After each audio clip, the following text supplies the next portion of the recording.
Allison Rose rode into Dry Willow with the look of someone who'd bargained with too many hard years and still owed interest. Dust clung to her coat, hat brim tugged low, braid tucked like a secret. She'd sold 2 heifers in spring and a wagon in summer. What remained was a thin thread of land, a lean barn, and a hunger that made the world sound hollow. The auction yard smelled of sweat, rope, and old hopes. Men laughed in clusters. She kept to the rail, hands quiet, eyes counting odds. She hadn't come for glory. She'd come for a chance. The wild Colt stood apart, ribs like drawn bowstrings beneath a sun-burnished hide. He wore a rope halter, as if it offended him personally. One eye turned white with suspicion. A boy tried to stroke his neck and jumped back when the colt struck the air, hooves flashing like coins nobody could spend. $8? The handler barked, exasperated. Laughter rose. 8 was a joke, a price for broken wheels or busted tools, not this hungry thunderbolt. Allison watched the colt test each plank of the pen, searching for the weak one. She recognized the look. It matched her own. "Mean one," a rancher muttered near her elbow. "Eat your dinner and your soul." Allison kept her gaze steady. "Or he's scared, and nobody ever told him different." The rancher snorted. "Same thing in a horse."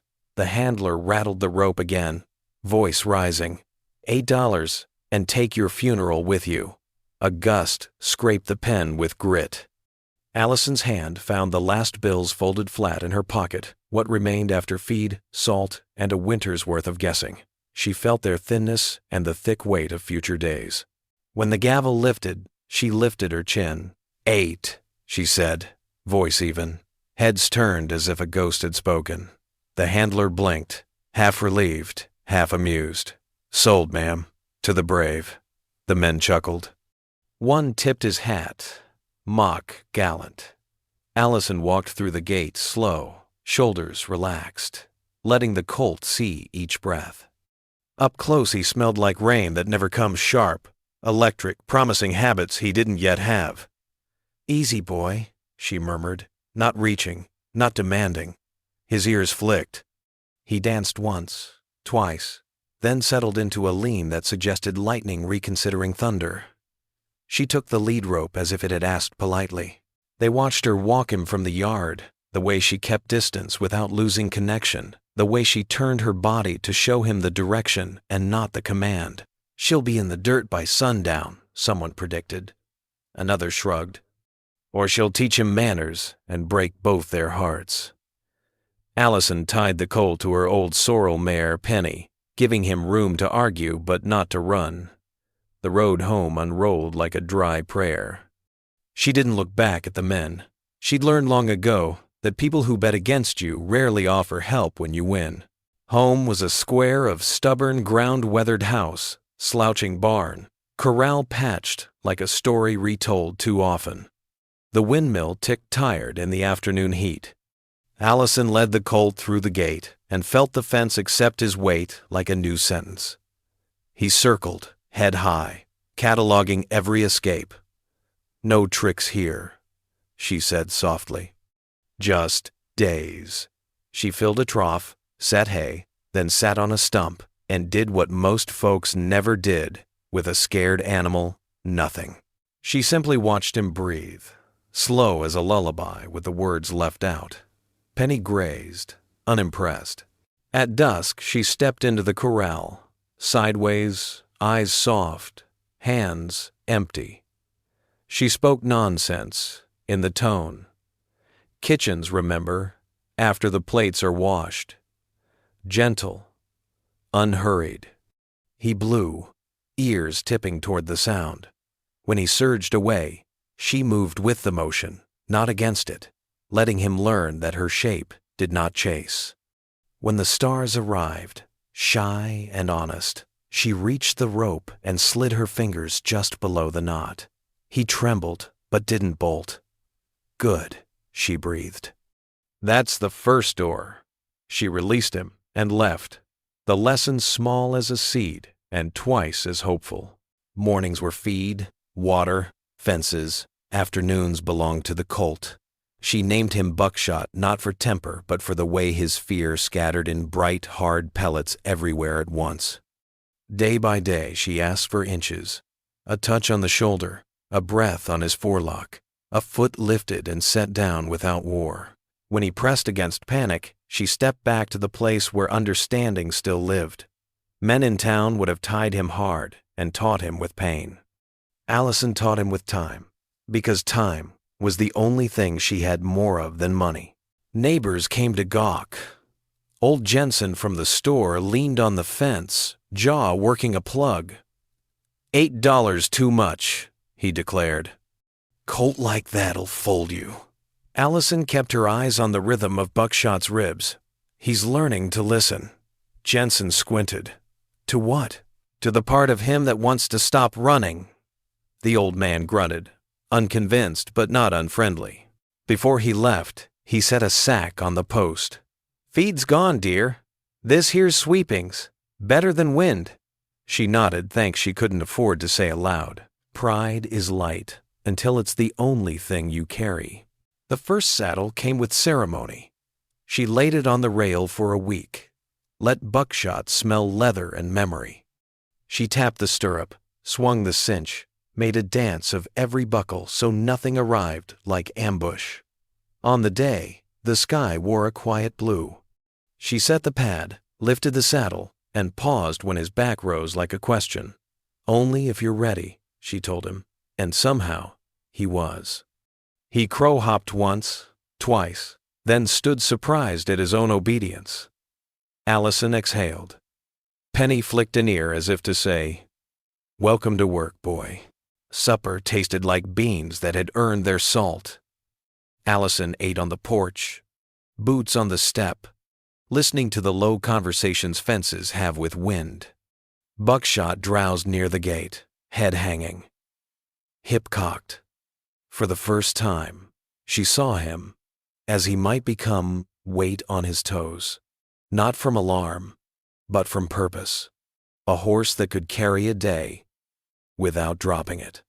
The thought scared her with its size. Hope always did. She cleaned her coffee cup with a thumb and promised herself 2 more weeks before she swung a leg across his back. 2 weeks became 10 days because weather and money argued. A dry wind walked the pasture, counting weeds. Allison rode Penny to check strays, then came home to find a black cloud building in the west, tall and wrong. Storms on the high plain can change a life, or the shape of a fence line. This one promised both. She saddled Buckshot for the first time because she needed him now, not later. He lowered his head and accepted the bridle like a compromise.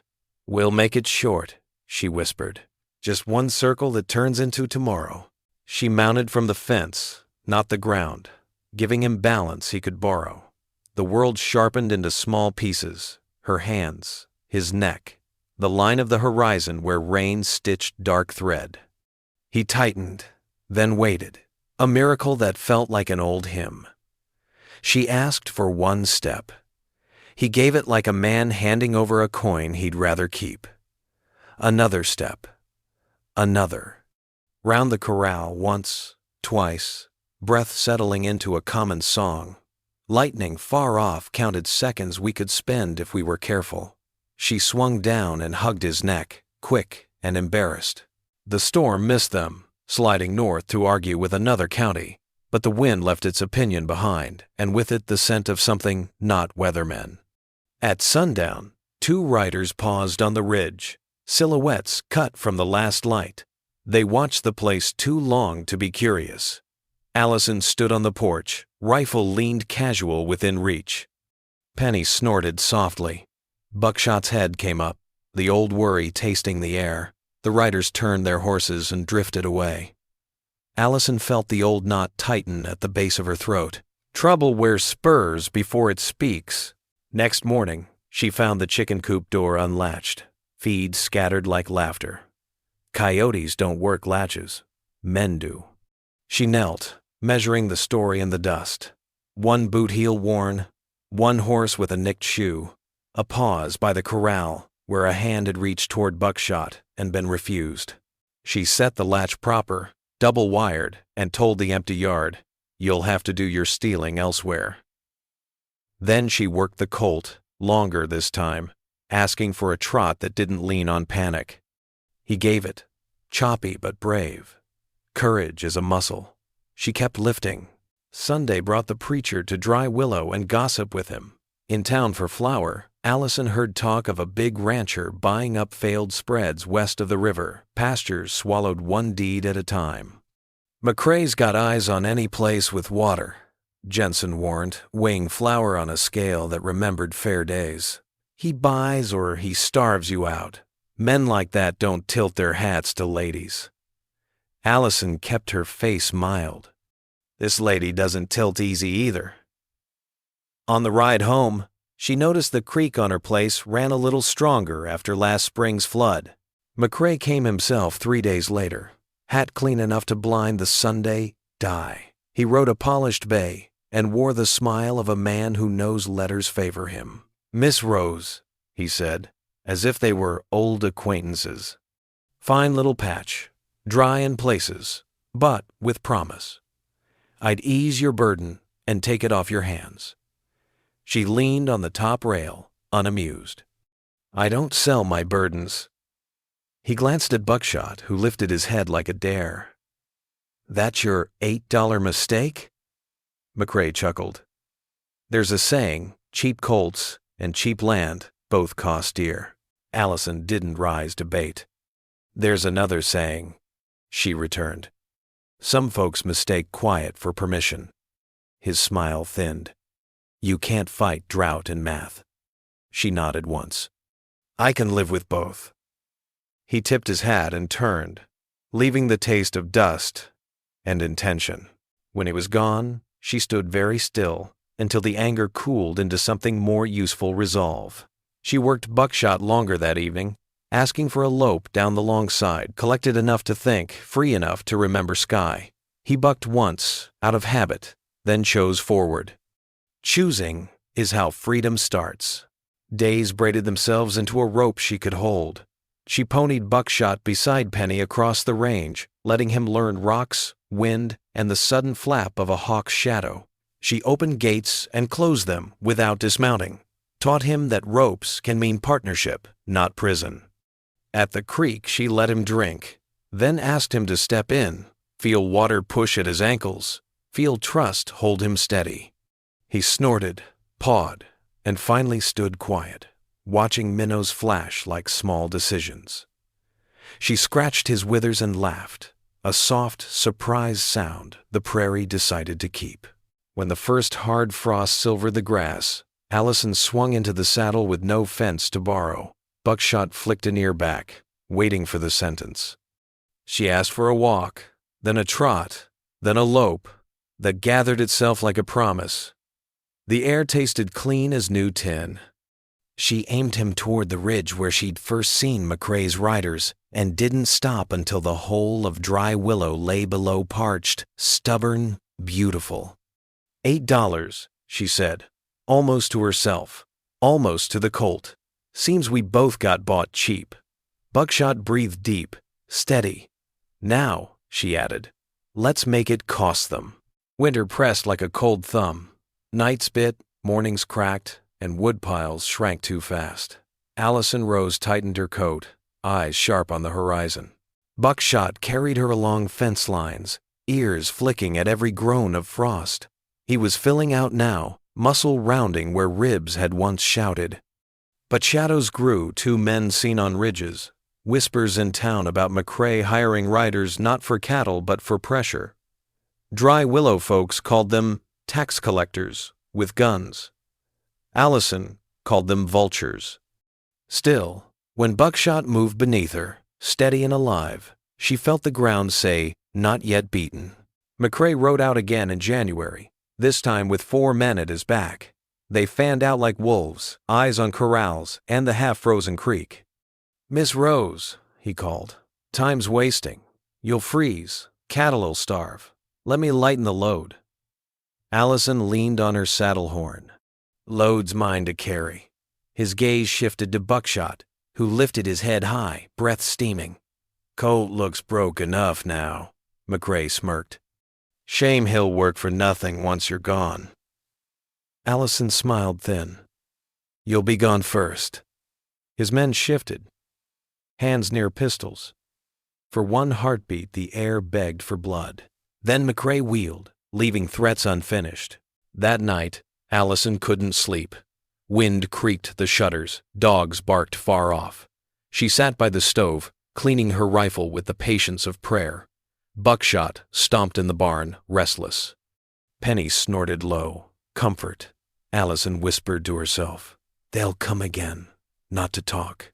She remembered her father teaching her how to read sign, how to wait for coyotes instead of chasing. Survival wasn't speed, it was steadiness. She swore then that if McCrae wanted war, she'd give him one measured bullet at a time. The prairie doesn't forgive fools. She wouldn't forgive thieves. Spring thawed earth, but not tension. Hoofprints circled the creek one morning, deeper than cattle made. Allison followed them a mile before they split, deliberate as lies. She returned home, jaw tight. "Trying to scare me, Buck," she muttered, stroking the Colt's mane.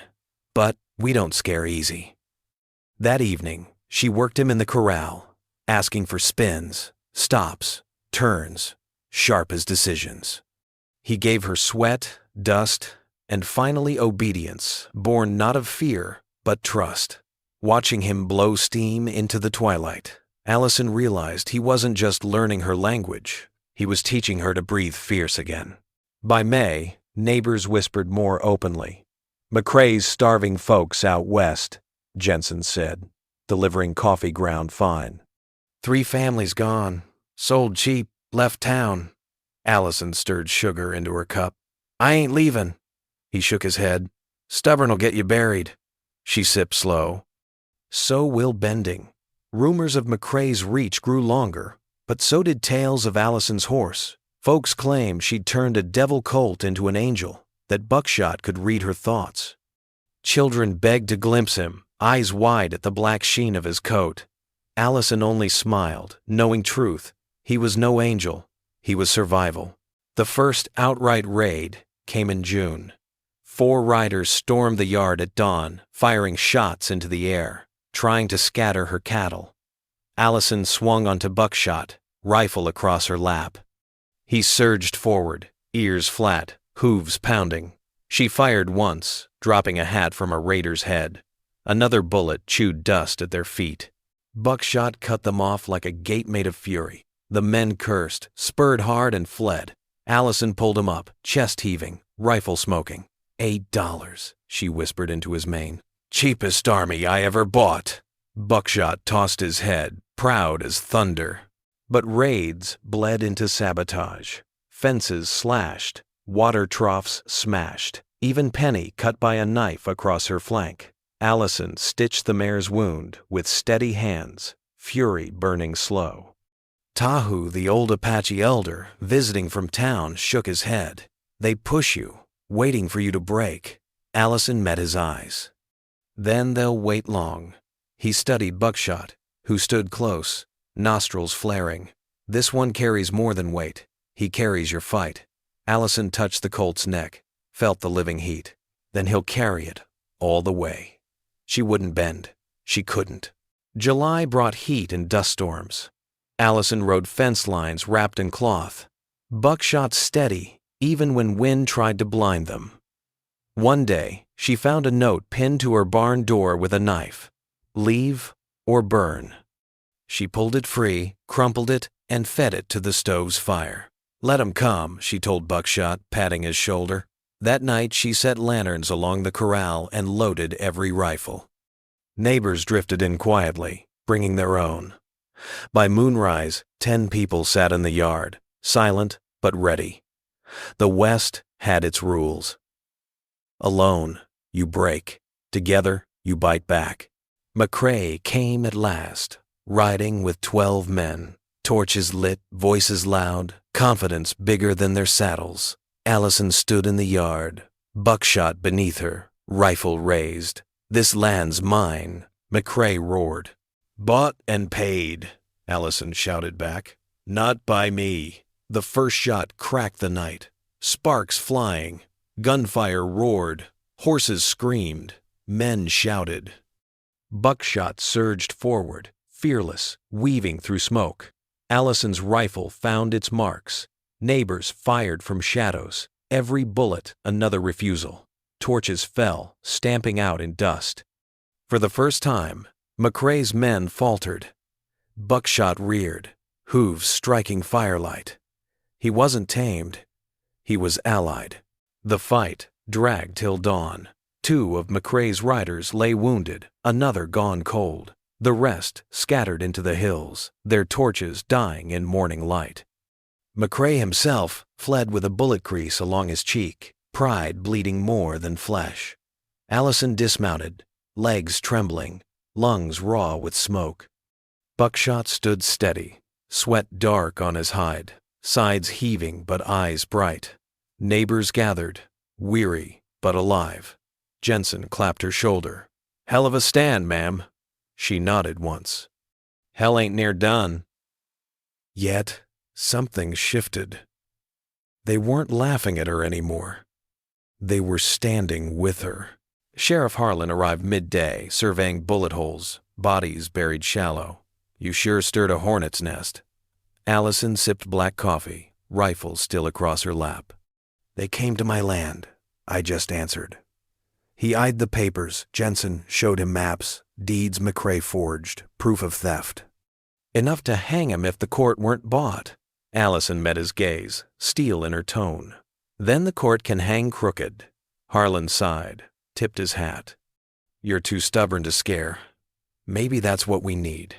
She didn't smile, but she thought, for once, the law might ride her way. Weeks bled into harvest. Grass grew tall, cattle fatter, creek steady. McCrae vanished for a while, licking wounds. Allison worked harder, letting Buckshot carry her farther, faster. He'd become not just a mount but a partner, anticipating shifts of weight, leaning into turns like he could hear thoughts. Children in town whispered he was magic. Allison only knew he was proof that broken things could mend if given patience. At night, she sat on the porch, rifle across knees, horse dozing nearby. She whispered into the stars, "I won't lose this place. Not to him, not to anyone." McCrae returned in autumn, desperate now, his men fewer, his face scarred. He rode straight into her yard, pistol drawn. Allison stepped out, rifle leveled, Buckshot behind her, ears flat. "Last chance," McCrae growled. "Sign it over." Allison's voice was calm, steady as stone. "This land cost me blood. Yours, you'll cost more." For a moment, time froze. The world narrowed to 2 wills colliding. Then, Buckshot screamed, charged, and knocked McCrae's horse sideways. Allison fired. McCrae dropped, pistol clattering, dust swallowing him whole. Silence thundered. Justice, brutal and plain, had chosen its side. The law came days later, not quick, but certain. Sheriff Harlan took McCrae's men, stripped his brand, and divided stolen land back to rightful hands. Papers were signed, bitter and reluctant. Allison stood in the courthouse, hat low, Buckshot waiting outside. Neighbors clapped her back, called her stubborn, brave, foolish all at once. She only nodded, silent. Legends don't crow, they endure. When she rode home, Buckshot trotted light, head high, as if knowing he'd carried not just her weight, but her justice. The ranch looked small but brighter somehow. Freedom wears dust better than gold. Winter returned, softer this time. Snow-dusted fences, creek froze gentle.